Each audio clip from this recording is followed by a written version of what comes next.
इंसान की काफ़ी सारी इच्छाएं होती हैं और वो उनके बारे में बार बार सोचता है कि काश वो पूरी हो जाएं। इसी तरह से मेरी भी एक इच्छा थी कि मेरे पास काफ़ी सारे प्लांट्स हों और मेरी ये इच्छा पूरी भी हुई। मैं इसके बारे में बार बार सोचती थी और मैंने 2 साल पहले गार्डनिंग शुरू की और इन प्लांट्स के साथ की। इसकी कुछ क्लिप्स मेरे पास हैं जो मैं आप लोगों के साथ शेयर कर रही हूँ। तो आज के वीडियो का जो मेन टॉपिक है वो ये है कि गार्डनिंग शुरू करते समय हमें काफ़ी सारी प्रॉब्लम्स फेस करनी पड़ती हैं, क्योंकि गार्डनिंग इतनी भी आसान नहीं होती है। कभी प्लांट्स में प्रॉब्लम आती है, कभी पॉट्स में प्रॉब्लम आती है, कभी हमें चीज़ों को ठीक से सेट करना नहीं आता है कि हम किस तरह से प्लांट्स लगाएं। तो इनमें सबसे एक जो बेसिक प्रॉब्लम है वो ये है कि कई बार हमारे गमले में जो मिट्टी होती है वो या तो खोखली रह जाती है या फिर उसमें इंसेक्ट्स वगैरह का अटैक होने से क्या होता है ना कि जो चींटी वगैरह होती हैं जैसे कि वो बिल कर लेती हैं, होल बना देती हैं गमले में ऊपर से नीचे तक। तो जब हम पानी डालते हैं उसके अंदर तो उससे क्या होता है कि ऊपर से हम पानी डालते हैं और नीचे से पानी और मिट्टी दोनों के दोनों निकल आते हैं। ऐसा ही कुछ मेरे प्लांट्स के साथ हुआ था और वही चीज़ मैं आप लोगों के साथ शेयर कर रही हूँ। तो ये मेरे पास लेडी पाम का प्लांट है और इस प्लांट के साथ सेम यही वाली प्रॉब्लम हो गई थी। अब लेडी पाम की जो जड़ें होती हैं वो काफ़ी टाइट होती हैं, काफ़ी स्ट्रॉन्ग होती हैं। मतलब इतना आसान नहीं होता इसकी रिपोर्टिंग करना कि इसको उखाड़ के और उसकी रिपोर्टिंग कर ली जाए, और वो भी जब गमला आपके पास सीमेंट का हो। तो इसके लिए सबसे पहला जो सॉल्यूशन है वो यही है कि आप उसके अंदर गुड़ाई कर दें, ताकि मिट्टी जो है जहाँ पर भी थोथली है वहाँ से थोड़ा सा दबा दें ताकि वो जगह है वो भर जाए। मेरे प्लांट के साथ ऐसा होता था कि जब मैं पानी डालती तो नीचे से सारा पानी निकल जाता और जो जड़ है वो गीली नहीं हो पाती थी। मतलब लगभग 1 इंच तक जो मिट्टी है ऊपर की प्लांट की वो तो नम हो जाती थी, लेकिन जो नीचे तक जड़ें हैं पौधे की उन तक पानी पहुंच ही नहीं पाता था और इस वजह से प्लांट भी थोड़ा थोड़ा ड्राई रहने लगा। सेम मेरे इस वाले प्लांट के साथ हुआ, जो क्रिसमस ट्री वाला प्लांट मैं आपके साथ शेयर कर रही हूँ इस वाइट पॉट में। इसमें चींटियों ने ऐसा किया कि उन्होंने होल बना लिए गमले में ऊपर से नीचे तक, और इसके लिए मैंने इसमें हल्दी का इस्तेमाल किया था जो कि अभी गुड़ाई के दौरान इस मिट्टी के अंदर मिल गई। इसमें भी क्या होता था कि जब भी मैं पानी डालती ऊपर से और वो नीचे से निकल आता और साथ में प्लांट में से जो पॉट में से मिट्टी है वो भी निकल आती थी। तो इसमें मैंने सेम यही चीज़ की कि मैंने इसमें अच्छी सी गुड़ाई कर दी और जितनी ज़्यादा मिट्टी इसमें से निकली थी मैंने उतनी ही मिट्टी इसमें अच्छे से भर दी। सेम यही बात इस मेरे स्नेक प्लांट वाले गमले के साथ हुई और इसमें भी ऐसा ही होता था। हालांकि स्नेक प्लांट को बहुत ज़्यादा पानी की ज़रूरत नहीं होती, इसलिए प्लांट मेरा हेल्दी बना हुआ था, लेकिन प्रॉब्लम तो एक्चुअली प्रॉब्लम ही होती है और उसे सॉल्व करना भी ठीक रहता है। तो इसके आसपास भी जो है मिट्टी आ जाती थी और मिट्टी में मिला हुआ पानी आने से जो पास का है सारा का सारा गंदा हो जाता था। तो इसमें भी मैंने यही वाला काम किया था और अभी ये मेरा प्लांट सही है। इसके बाद जो बेल पत्र है इसमें भी यही वाला हुआ था। इसमें जो काले काले आते हैं जिनको मकोड़े बोलते हैं, कीड़े मकोड़े, उनको उनकी वजह से क्या हुआ था, उन्होंने बिल बना लिया था और सेम ये वाली प्रॉब्लम मेरे इस पौधे के साथ भी हुई थी।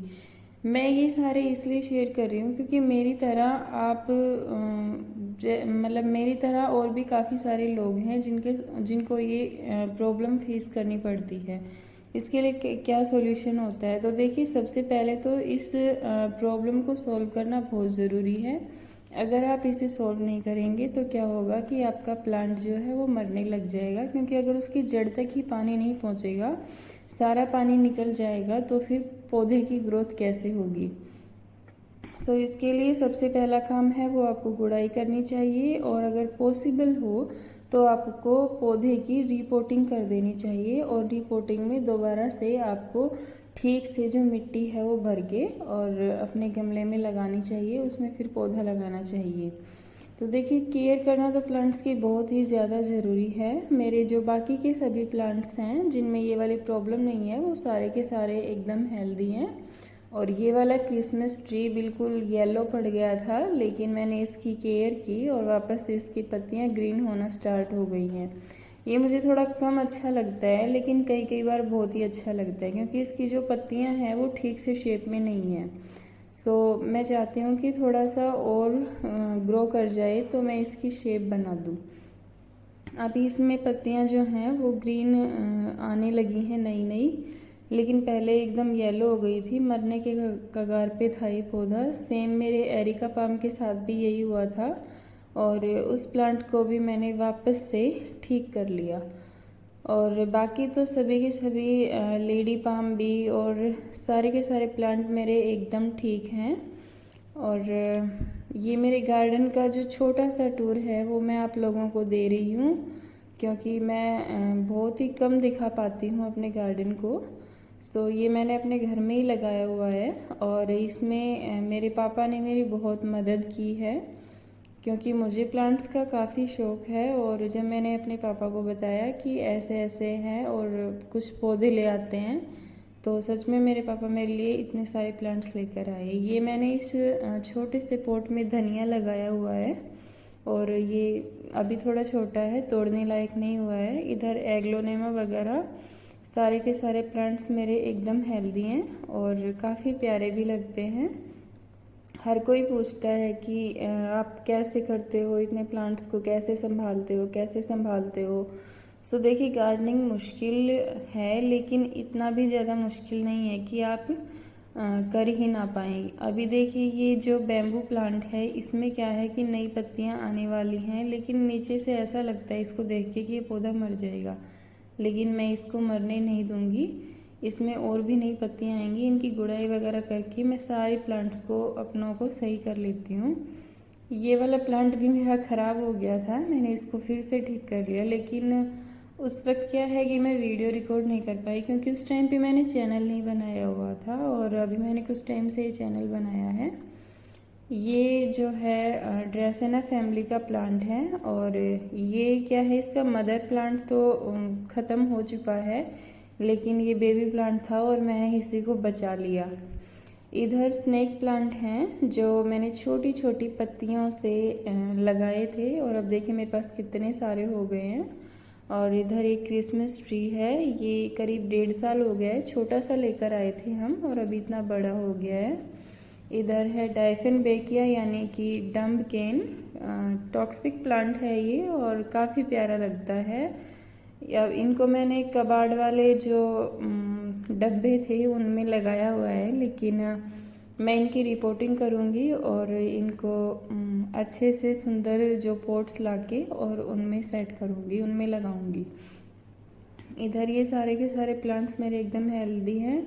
गुलाब के ऊपर जो वाइट फ्लाई है उसका अटैक हो गया था, इसके लिए मैंने हल्दी का इस्तेमाल किया था। कई बार मैं नीम ऑयल का भी इस्तेमाल करती हूँ अपने प्लांट्स पे जब भी इस तरह के इंसेक्ट्स का अटैक होता है तो उसको दूर करने के लिए, और सच में वो काफ़ी असरदार भी होते हैं वो नुस्खे। और मैं ज़्यादा केमिकल वगैरह अपने प्लांट्स में यूज़ नहीं करती हूँ। इस प्लांट का मैं बार बार नाम भूल जाती हूँ, इसके पर्पल कलर की लीफ मुझे बहुत पसंद है और इसका देखिए छोटा सा बेबी प्लांट भी आ गया है। सभी के सभी प्लांट्स जो हैं काफ़ी अच्छे लगते हैं मुझे। इधर नींबू है और एलोवेरा है जो कि मैंने बाल्टी काट के लगाए हुए हैं और ये भी एकदम हेल्दी है। इनकी मैंने 2 दिन पहले ही रिपोर्टिंग करी थी क्योंकि जो गमला है उसका डायमीटर कम था, तो मैंने इस बार इनको बाल्टी काट के और उसमें फिक्स किया है, उसमें लगाया है। और बाकी तो आप देख ही रहे हैं नई नई पत्तियां आ गई हैं मेरे प्लांट्स में और मुझे बहुत ही अच्छे लगते हैं ये, बिल्कुल दिल खुश हो जाता है इनको देख के। और मैंने सोचा कि काफ़ी लोग हैं जिनको मेरी तरह से प्लांटिंग पसंद है, मैंने ये चैनल बनाने की सोची और डे बाय डे मैं इसमें ग्रो करना चाहती हूँ ताकि मैं आप लोगों को प्लांटिंग के लिए मोटिवेट कर सकूं और मैं कुछ टिप्स दे सकूं जो कि एक्चुअली मैंने अपने गार्डनिंग के इस सफ़र में यूज़ किए हैं। तो मैं उन टिप्स को ज़रूर आप लोगों के साथ शेयर करना चाहूँगी। सो अगर आपको मेरा वीडियो पसंद आए देन प्लीज़ लाइक कर देना और मेरे चैनल को सब्सक्राइब कर लेना एंड बेल आइकन को भी प्रेस कर लेना। तो अभी मैंने इन प्लांट्स में क्या है ना कि इनको धो दिया था। आपने देखा होगा थोड़ी देर पहले वाली जो क्लिप में कि काफ़ी ज़्यादा कूड़ा बिखरा हुआ था। ये वाली प्रॉब्लम इस पौधे की थोड़ी सी ठीक हो गई, मतलब 50% तो ठीक हो गया था, लेकिन कम्प्लीटली ठीक नहीं हुआ था। इसलिए मुझे नेक्स्ट टाइम फिर से इसमें गुड़ाई करके और तब पानी डालना है। बाकी मैंने सभी प्लांट्स में पानी भी डाल दिया था और टाइम टू टाइम मैं अपने सभी प्लांट्स को वॉश करती रहती हूँ ताकि इनके ऊपर जो भी डस्ट वगैरह है वो सारा का सारा उतर जाए। क्योंकि अगर डस्ट रहता है तो प्लांट में जो नई पत्तियां हैं उनको आने में दिक्कत होती है, टाइम लगता है। इसलिए मैं यही कहूँगी कि आप भी अपने प्लांट्स को अच्छे से साफ़ सुथरा रखिए, धोकर रखिए, उसकी पत्तियों को वॉश करते रहिए टाइम टू टाइम। मतलब जो स्प्रेयर वगैरह आते हैं आप उनसे इनको अच्छे से वाटरिंग कर सकते हैं, इनकी जो पत्तियां हैं इनको साफ़ कर सकते हैं। सो मैं अक्सर ऐसा करती रहती हूँ। जल्दी से मेरे प्लांट्स के ऊपर मैं धूल मिट्टी ज़्यादा नहीं लगने देती, टाइम टू टाइम इनको धोती रहती हूँ और उससे देखिए काफ़ी अच्छे भी लगते हैं धुलने के बाद। धूल मिट्टी वैसे भी क्या होता है ना कि प्लांट्स पे अच्छी नहीं लगती कि सारे के सारे धूल में सने हुए हैं, और गंदगी तो वैसे भी ठीक नहीं लगती। कुछ जो इसकी पत्तियां थी जो डेड लीफ थी वो मैंने काट दी, काटी नहीं एक्चुअली तोड़ी थी, और जिनकी मैं तोड़ नहीं पाई उनकी मुझे काटनी है। हल्की सी प्रूनिंग हो गई थी ये। और देखिए ये है हमारा छोटा सा गार्डन और सुंदर मुझे बहुत लगता है, काफ़ी प्यारा लगता है ये, और काफ़ी टाइम हम यहाँ पे स्पेंड करते हैं। देखिए कितने सुंदर हैं। और मेरे पास टेरेस पे भी हैं कुछ प्लांट्स, और कुछ मैंने नीचे रखे हुए हैं, कुछ घर के बाहर भी रखे हुए हैं। सो अभी अंदर वालों में तो मैंने पानी डाल दिया है, लेकिन जो बाहर वाले प्लांट्स हैं उनमें मैं कुछ देर बाद जो है वाटरिंग करूँगी। टाइम टू टाइम मैं उनमें करती रहती हूँ, ज़्यादा टाइम नहीं होने देती। जब भी लगता है कि पौधे को पानी की ज़रूरत है तो रिक्वायरमेंट के अकॉर्डिंग मैं उनमें पानी देती हूँ।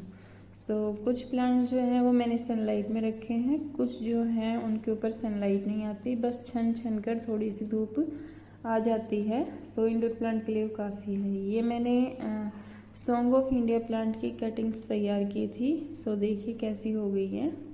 इधर ये वाले प्लांट्स रखे हुए हैं हमारे। So thank you.